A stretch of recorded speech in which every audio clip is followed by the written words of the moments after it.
ফিরিয়ে সব বাঁশ নিয়েছে, নওশাদকে দাও, আইএসএফকে দাও। এরা জাতির গাদ্দার, এরাই মূলত দালাল। এরা চাইছে না আগামী দিন প্রধান বিরোধী শক্তি হয়ে নওশাদ সিদ্দিকী উঠুক। যদি নওশাদ প্রধান বিরোধী শক্তি হয়ে ওঠে, আমার ক্যালকুলেশন হচ্ছে 5 বছর পর বাংলায় নওশাদ আসছে। টিএমসির দালাল মুসলমানগুলো বলছে, যারা 2-1 দিনের মধ্যেই বিজেপির ঝান্ডা ধরেছে বা ধরবে, এরকম কিছু দালাল বলছে। কেন কি এই দালালগুলো চায় না বিজেপির বিরুদ্ধে প্রকৃত লড়াই করার মুখ একজন নওশাদ সিদ্দিকী পারবে। তাকে তার শিক্ষা যোগ্যতা, তার আন্দোলন করার স্পিরিট, তার জনগণের যে ফ্যান ফলোয়ার চাহিদা, এবং সে যে পরিবার থেকে উঠে এসেছে এবং তার ধার্মিক দিক দিয়ে ইমানের যে পাওয়ার, অন্য কারণেই তো। অতএব নওশাদ সিদ্দিকীর মতো একটা ছেলে উঠে আসুক, এটা কিছু দালাল টিএমসির মুসলমান। মুসলমান আলাদা জিনিস, আর টিএমসির মুসলমান আলাদা জিনিস। হিন্দু আলাদা জিনিস, আর বিজেপি আলাদা জিনিস। কথা বুঝে আসছে? তারা এইগুলো ছড়াচ্ছে। কেন? নওশাদ দিয়েছে 30টা জায়গায়, তার মধ্যে আবার একটা জায়গাতে কি গন্ডগোল হয়েছে, সেখানে দাঁড়াতে পারেনি। তাহলে 29 জায়গায় সিট, 29 জায়গার মধ্যে 206টা সিট পেয়েছে সম্ভব, তাই তো নাকি বিজেপি? তাহলে এই 29 জায়গাতে নওশাদ কি জিতেছে? আর 29 জায়গাতে বিজেপি কটা জিতেছে? 2টো। আর বাকি জায়গায় টিএমসি জিতেছে। তাহলে 29 জায়গার মুসলমান নওশাদকে ভোট দেয়নি, 29 জায়গার মুসলমান টিএমসিকে বেছে নিয়েছে।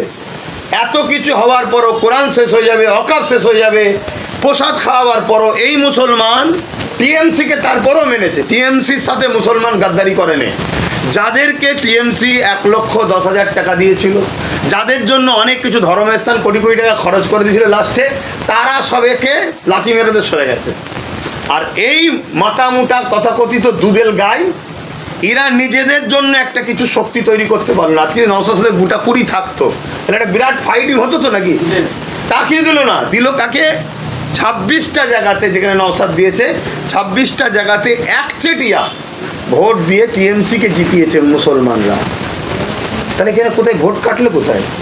এটা তথাকথিত শুধুমাত্র মুসলিমদের কাছে সেই বিগত দিনেও যেমন বুঝিয়েছে, যেমন বিগত দিন বুঝিয়ে আসছে। আমার বাড়ি কেউ একজন বলেছে নওশাদের সাথে টোট করে গুজুর গুজুর করছিল, এক গুজুর গুজুর ভাষাতে সব চিৎপাত হয়ে গেল মুসলমানের ইমান, তাই নাকি? তাহলে নাও চলো, আর দেওয়া যাবে না নওশাদকে, রাতারাতি সব আর ভেল পেটে না। এ রেজাল্ট আমাদের হওয়ার কথা নয়। আমি আমার কথা বলছি, আমার বিশ্বাস ছিল 15-16টা আইএসএফ পাবে। এই যে এক বক্তব্য ভাইরাল হওয়াতে ব্যাস চিৎপাত। যদি আজকে নওশাদের 15-16টা হতো, এই মুহূর্তে নওশাদ ঢাল হয়ে দাঁড়াবার জায়গা কিন্তু চলে যেত। তাহলে এই যে মুসলিমদের মধ্যে থেকে কেউ একজন উঠুক, দেশের জন্য কাজ করুক, জাতি ধর্ম বর্ণ নির্বিশেষে, হিন্দু দলিত আদিবাসী শিখ পাঞ্জাবি খ্রিস্টান প্রত্যেকটা শ্রেণীর পিছিয়ে পড়া মানুষের হয়ে মুসলমানদের মধ্যে থেকে কোনো একটা ছেলে উঠে নেতৃত্ব দিক, এটা আমার কওমের একদল গাদ্দাররা চাইনি। না হয় যে 9টা জেলা, কম বেশি 9টা জেলাতে আইএসএফ কোনো প্রার্থী দেয়নি, কোনো প্রচারে যায়নি, সেখানে টিএমসি 0, একটা সিট জিততে পারেনি। তাহলে নওশাদ কোথায় ভোট কাটলো?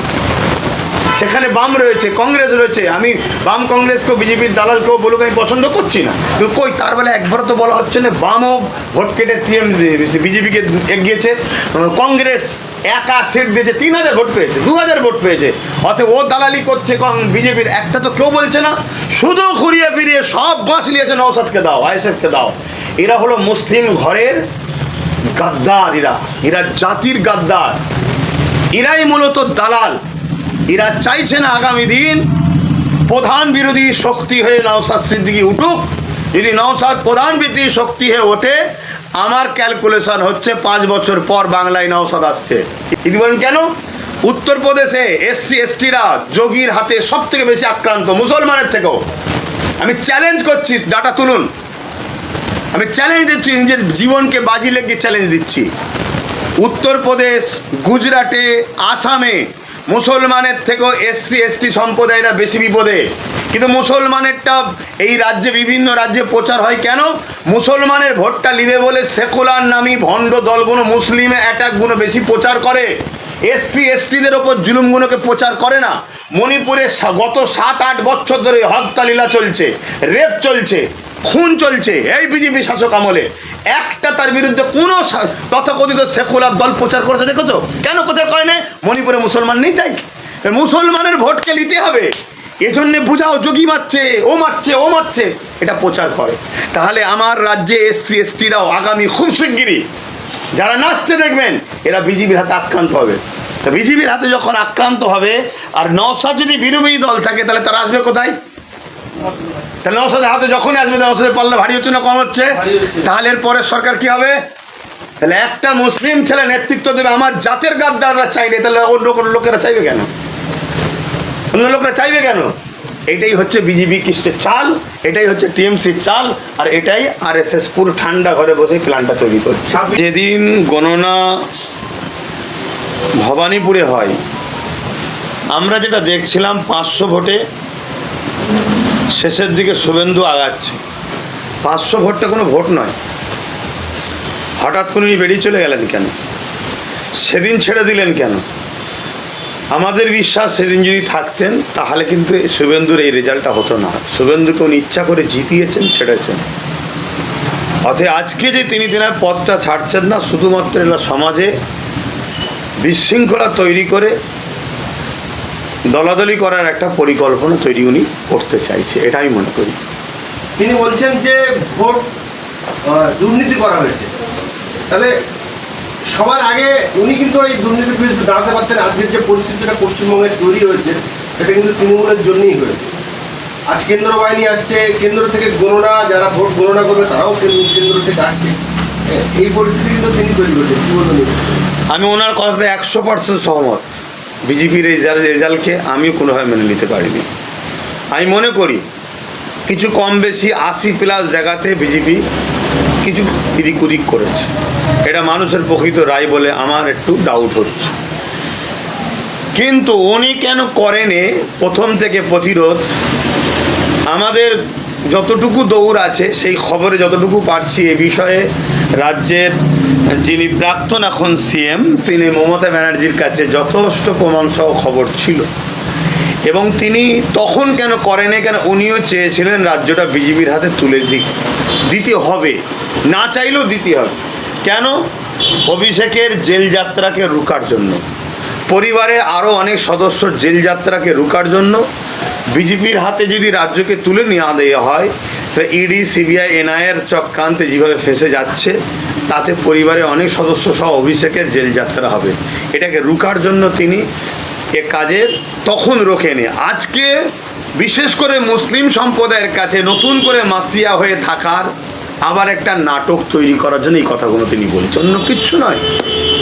বেশ কিছু রাজনৈতিক বিশেষজ্ঞরা বলছেন যে ঠিক ইংরেজরা যখন ভারতবর্ষ দখল করেছিল সেই কায়দায় পশ্চিমবঙ্গ মমতার শুরুতে পশ্চিমবঙ্গ দখল করেছে। হ্যাঁ, বিজেপিরই তো ছায়া হচ্ছে মমতা।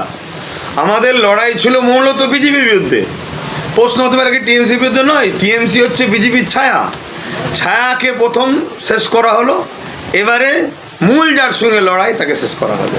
তার বিরুদ্ধে লড়াই আমাদের চলছে তো। কেন? তারা পুরো দেশটাকে শেষ করছে, দেশের সম্পদকে শেষ করে ফেলছে, কর্পোরেটদের হাতে, বিজনেসম্যানদের হাতে পুরো দেশকে তুলে দিচ্ছে। যেভাবে ব্রিটিশরা ইস্ট ইন্ডিয়া কোম্পানি সহ অনেক কোম্পানির হাতে দেশকে তুলে দিয়েছিল, আজকে কেন্দ্রের শাসক ওইভাবে দেশের সম্পত্তিকে বিভিন্ন কর্পোরেট কোম্পানির হাতে তুলে দিচ্ছে। এটা কোনোভাবে দেশের নাগরিক হিসেবে মেনে নেওয়া যায় না। তাহলে সেই জায়গায় এই বাংলায় বিজেপি ছিল না।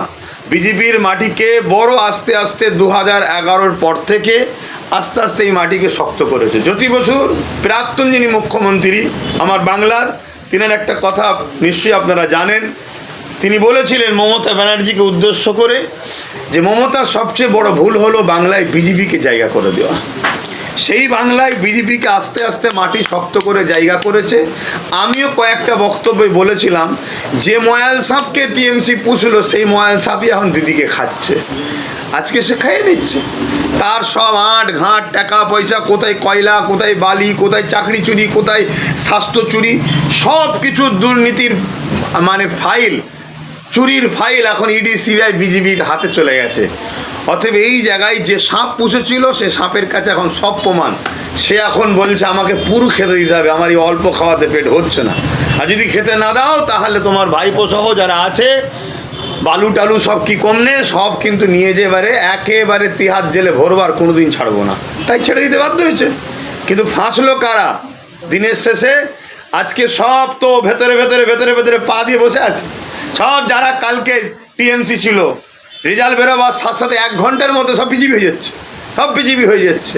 এবারে কারা ফাঁসছে দেখার বিষয়। আমাদের যারা মৌলানা সাহেব রয়েছিলেন, তারপরে ওই মানে টিএমসির মুফতি মৌলানা, টিএমসির মুফতি, তারা এখন এবার কি করে একটু দেখার বিষয়। তবে আমি আপনাদের বলছি, ভেতরে ভেতরে সব সেটিং হচ্ছে, ভেতরে ভেতরে সব সেটিং, সব পা বাড়াচ্ছে। 2011 সালের পরে যতগুলো নির্বাচন হয়েছে, সে পঞ্চায়েত হোক, লোকসভা হোক, বিধানসভা হোক, বিশেষ করে বিধানসভায় যখনই ফল বাড়ায় শাসক দল যেতে, তারপরে সারা রাজ্যের তাণ্ডব চলে।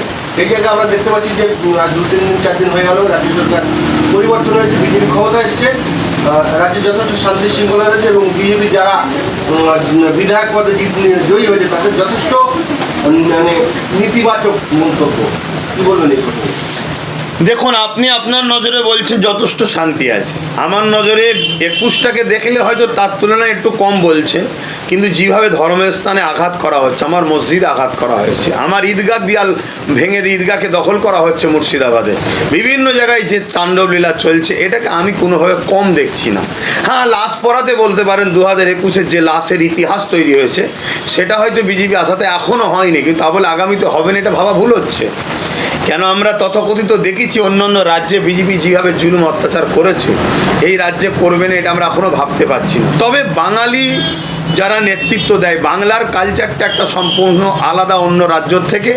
এই জায়গায় আশা করা যেতে পারে যদি এইভাবে চলে, সেটা ভিন্ন বিষয়, কিন্তু এখন এত তাড়াতাড়ি এদের কাছ থেকে ভালো জিনিসের আশা আমি ঠিক করছি না। বিজেপির নেতৃত্ব এবং বিজেপি বিধায়ক যারা জিতেছে তাতে যথেষ্ট সহনশীল মনোভাব, তারা কোনোভাবেই উচ্ছৃঙ্খল হতে বারণ করছে, বারবার বিভিন্ন জায়গায় যে অপ্রীতিকর ঘটনা ঘটছে সেটাকে নিয়ন্ত্রণ করে রাখছে। কার কথা বলছেন? স্বয়ংসীন নীতিবাচক শুভেন্দু অধিকারীর কথা। শুভেন্দু অধিকারী গত 2 দিন না 3 দিন আগেই বললো, ওই ঝামেলার কথা যখন জিজ্ঞেস করছে, বিভিন্ন জায়গায় ভাঙচুর হচ্ছে আর হচ্ছে, বলছে ভাঙচুর মাদ্রাসার ছেলেরা করে, মাদ্রাসায় আমাদের পড়াশোনা, এরকম কি এটা কথা বলে? তাহলে সেই দেখুন ধর্মীয় উস্কানি তো। আমার মাদ্রাসাকে ক্রিটিসাইজ করলো, তো একটা রাজনীতির নেতা, আগামী দিন তুমি ভালো পদে যেতে চলেছো, যাই হোক কিছু তো একটা হবে, XYZ। তুমি একটা রাজ্য চালাতে, মানে রাজ্য চালাবার যে একটা টিম হবে, টিমের মধ্যে সেই দলের মধ্যে আছো, তোমার মুখে এই কথা মানায়? তারপরে অর্জুন সিং, তারপরে কি বলে দিলীপ ঘোষ, এদের থেকে কি ভালো আশা করছেন আপনি? এখন নেতিবাচক কথা বলছে কেন? এর পিছনে একটা রহস্য আছে। শোনেন, এটা পশ্চিম বাংলা, এতটুকু বললাম, বাকিটা পরে আস্তে আস্তে বুঝবেন কেন এই নেতিবাচক সুর দেখাচ্ছে। দিলীপ ঘোষ বলছেন যে সংখ্যালঘুদের উন্নয়নের দায় কেন আমরা নেব? ঠিক বলেছে, আমি সহমত এই কথাতে, ঠিকই বলেছে। সংখ্যালঘুদের উন্নয়ন কেন নিলে? উনি তো সংখ্যালঘুদের নেতা নয়, উনি তো নিজে পরিচয় দিচ্ছে আমি হিন্দুদের নেতা। তাই ওনার মুখে এরকম ভালো কথা ছাড়া আর কি ভালো কথা বেরোবে? উনি ওনার জায়গায় ঠিক বলেছেন। পশ্চিমবঙ্গের সমস্ত ধর্ম নিয়েই তো পশ্চিমবাংলা, আলাদা করে কেন সংখ্যালঘু? বিজেপি ধর্ম টর্ম ব্যাপারটা সব আলাদা, মানে খিচড়ি তৈরি করে আমরা আছি কোনো রাখেন, বিজেপি সব আলাদা করে দিয়েছে। শুভেন্দু নিজে বলছে আমি হিন্দুদের নেতা, শোনেন না? তারই তো লাইনে ওই একই ক্যাটাগরির তো, যদি দিলীপ ঘোষ বলছে সংখ্যালঘুদের উন্নয়ন করবো কেন?